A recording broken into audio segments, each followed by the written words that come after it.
Hai, Assalamualaikum. Ini adalah coffee maker ataupun coffee maker Aristo. So hari ini Kak Awa nak tunjuk macam mana nak guna. Tapi just bukan nak buat air lah, sebab sekarang bukan hari ni lah untuk buat air. Cara buat air kita buat hari lain. Okay, first bila kita buka coffee maker ni dari box ni, kan, dalam box ni dia ada kotak-kotak dia. So bila kita buka, okay, dia ada kotak ni, dia ada tepi sini, kotak kecil tepi sini. Dan kotak ni dia just untuk keselamatan mesin ni lah. So macam mana cara nak keluarkan, just tarik satu-satu. Lepas dah keluarkan, okey, selepas dah keluarkan, okey, dia akan jadi macam ni lah. Ni bentuk dia. Ni malam tadi baru unboxing coffee maker ni. So plug dia, kita sambungkan dia dekat plug. Dia ada plug, and then masukkan ke bawah ni. Untuk first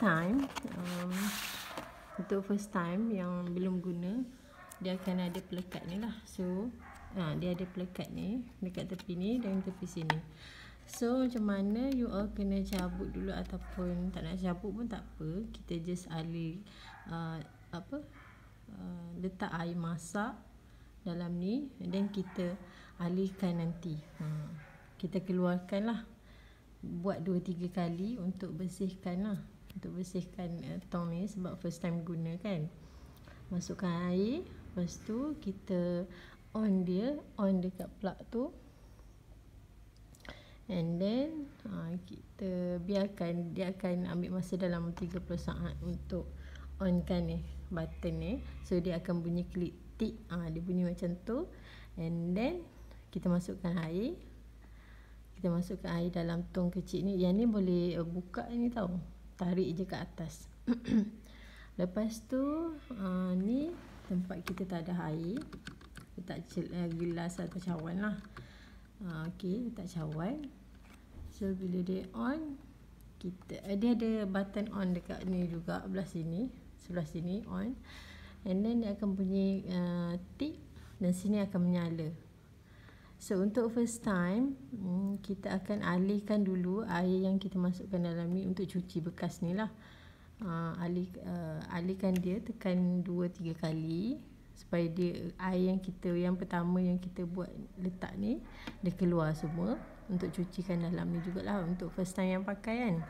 So kita klik sini, tekan sini, and then dia keluar. Lepas tu repeat beberapa kali. Selepas tu barulah kita masukkan air yang baru dalam tong ni, and then barulah kita masukkan kopi atau coklat dalam ni. Cara nak masukkan dia, ni kapsul dia tau, ni kapsul dia. So cara nak masukkan macam ni. Okey, hari ni Kak Awa tak nak buat air lagi, sebab nak pergi kerja.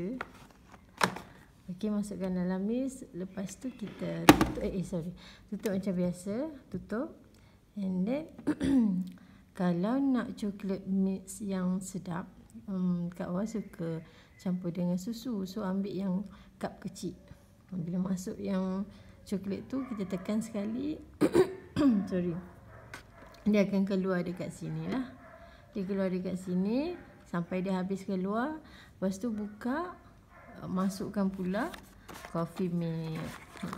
So dia dah pattern, dia dah design dia punya kapsul macam ni, sesuai dengan ni lah, mesin dia lah. So selepas masuk coklat, kita masuklah coffee mix ni pula. So dia akan jadi best. Okay, so sama juga, tutup, tekan yang kecil. Tapi untuk yang nak minum air coklat pure, so you all boleh klik tekan ni yang button besar ni. Okey, so dia akan keluar ni lah, pure coklat. Semua tak payah letak susu. Okey, Itu saja. Nanti Kak Awa buat video lain pula. Bye. Assalamualaikum.